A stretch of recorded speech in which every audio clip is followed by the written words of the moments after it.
Scott Rudin, the producer, said, I think we should get Bill Pope to shoot this. And we're like, okay, who's Bill Pope? And he's like, well, he shot The Matrix. And we're just like, what? Like, why would he do He's not this? Gonna do this movie. That's like he's probably one of the biggest cinematographers in Hollywood. And then he called back going, yeah, Bill wants to meet with you guys. And I called him up and said, let's do this. This is, you know, I love South Park, I love the script. And they said, oh, I think it's with puppets. We said, man, you don't have to sully your career with this work. And he said, no, I want to sully my career. I said, all right. That was my first question to them. Why don't you hire somebody who does miniatures? Because I don't know anything about miniatures. And they said, we want an action guy.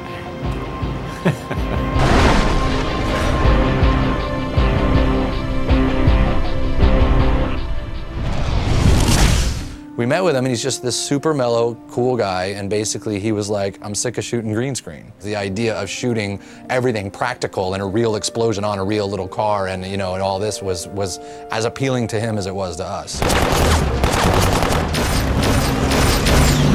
This is an action movie, and I've done other action movies. So I think Matt and Trey wanted somebody who has done action and understands the genres, and we have to treat it as a real movie. The sets have to be impeccably detailed and outfitted so that the ridiculousness only comes from the slight weirdness of the puppets themselves. Otherwise, we treat it absolutely straight. These are the same moves, the same lighting that I would use on Name Your Action Star and Name Your Action Movie.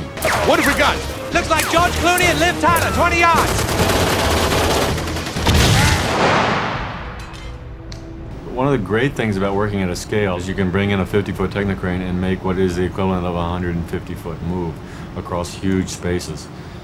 So we can start on the locks of Panama and pull back and go through the streets of Panama and meet people, and then go back up and see the width of Panama.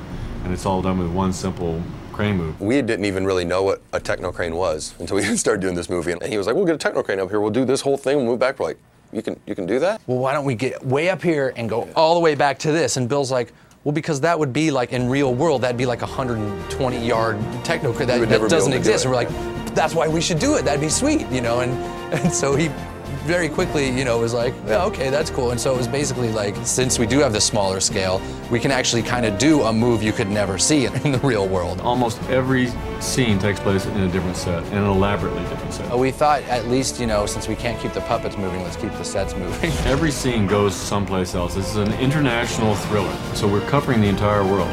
Korea, Mount Rushmore, Paris, Cairo, Panama, you know, you name it, we can cut to anywhere. Sometimes I look at the monitor, we have 3 units going now. It looks like we're shooting all over the world, we're actually all on the same stage. The helicopter shots are some of my favorite stuff. Just a photograph, a flat, big photograph spread out on a table, and not even a very big table, of Paris. And we put a few, you know, sprigs of parsley in it, and maybe the Eiffel Tower. That's the only thing that sticks up out of the photograph. And that's it. And it's really remarkable how convincing that is, how much our eye is taken in by photographing a 2-dimensional object spread out with maybe one 3-dimensional object on top of it. You totally buy it. It's like shooting a regular movie, except that I am 18 feet tall and 4 feet wide, and my camera is as big as a small truck, and the actors are the regular size. And so we are just bulky, clumsy things that exist in this little world, and we're always in the way. Once you start thinking of their world as the real world, you realize that we're the clumsy ones. Well, you can forget about overhead lighting, and you can forget about backlighting, because it lights the strings, and the overhead lighting blocks the marionette strings.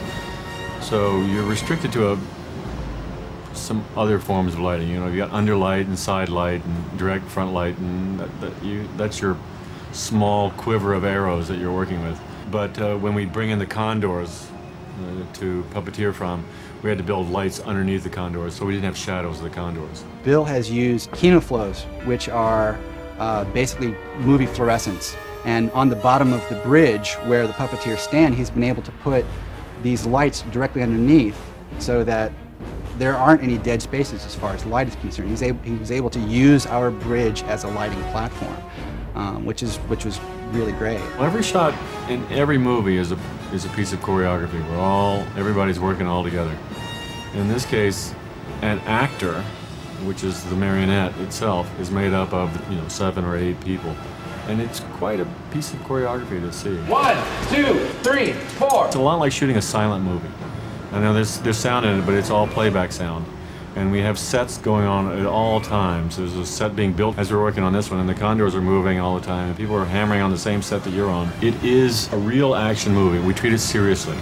And shooting, and action.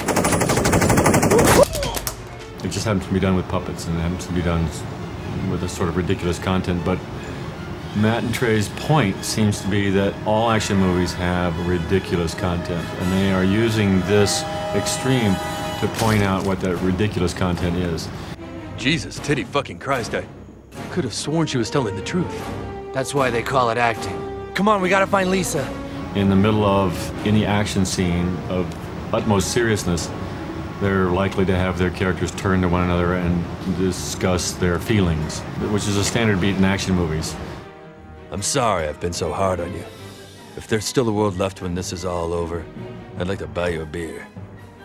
Come on, let's go. We're running out of time. What it shows to me is their analysis of the action genre is extremely astute, and they use this as an essay on that genre. What is that supposed to mean? Oh, come on, Sarah. You mean you never realized Joe has feelings for you?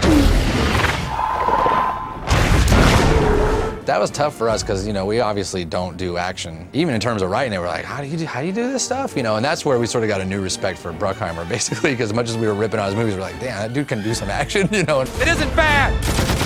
Jihad! Jihad!